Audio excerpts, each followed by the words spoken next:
Ukraine যুদ্ধ থামাতে ট্রাম্পের সঙ্গে আলোচনায় প্রস্তুত পুতিন।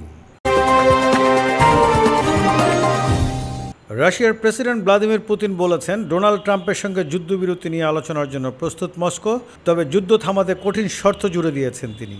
ক্রেমলিনের 5 জন কর্মকর্তা রয়টার্সকে জানিয়েছেন, ইউক্রেনের দখল করা ভূখণ্ড জমি ছাড়বে না রাশিয়া এবং কিয়েভকে ন্যাটো জোটে যোগ দেওয়ার উচ্চাকাঙ্ক্ষা পরিত্যাগ করতে হবে। 2022 সালে ইউক্রেনে আগ্রাসনের পর থেকে দোনেৎস্ক, লুহান্স্ক, জাপোরিজিয়া এবং খেরসন সহ বহু জায়গা দখল করে রেখেছে রুশ বাহিনী।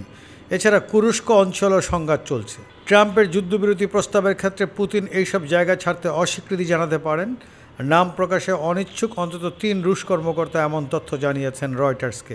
ইউক্রেনকে ন্যাটোতে অন্তর্ভুক্তি করার কথা উঠলে সবসময় লক্ষ্য করা যায় মার্কিন যুক্তরাষ্ট্র ও তার মিত্ররা বলে থাকে এটা সময়ের ব্যাপার মাত্র, কিন্তু পুতিনের হুমকি থাকায় বাস্তবে তা কিন্তু হচ্ছে না। রাশিয়ার সঙ্গে ইউক্রেনের যুদ্ধ চলছে, এমন একটি মুহূর্তে ইউক্রেনকে সদস্য করা হলে অবধারিতভাবে এই যুদ্ধে জড়িয়ে পড়বে ন্যাটো। সেক্ষেত্রে ইউক্রেন রাশিয়ার সংঘাত সর্বাত্মক রূপ ধারণ করবে। এমন পরিস্থিতিতে এখন যে অবস্থা, রাশিয়ার শর্ত মেনে নিয়েই ইউক্রেনের যুদ্ধবিরতির আলোচনা করতে হবে, আর সেটা হলে ইউক্রেনের প্রেসিডেন্ট ভ্লাদিমির জেলেনস্কির সর্বস্ব হারানোর মতো অবস্থা তৈরি হবে। কারণ জেলেনস্কি রুশ আক্রমণের শুরু থেকে ন্যাটো জোটে যোগ দিতে অধীর আগ্রহে অপেক্ষমান, আর এখন পুতিনের কথায় ট্রাম্প যদি এসব শর্ত মেনে নেয় তাহলে রাশিয়ার বিরুদ্ধে সবচেয়ে পরাজয় ঘটবে কিয়েভের। এদিকে জানুয়ারিতে হোয়াইট হাউস ছাড়ার আগে ইউক্রেনকে আরও সহায়তা পাঠাচ্ছে বিদেশি প্রেসিডেন্ট জো বাইডেন প্রশাসন।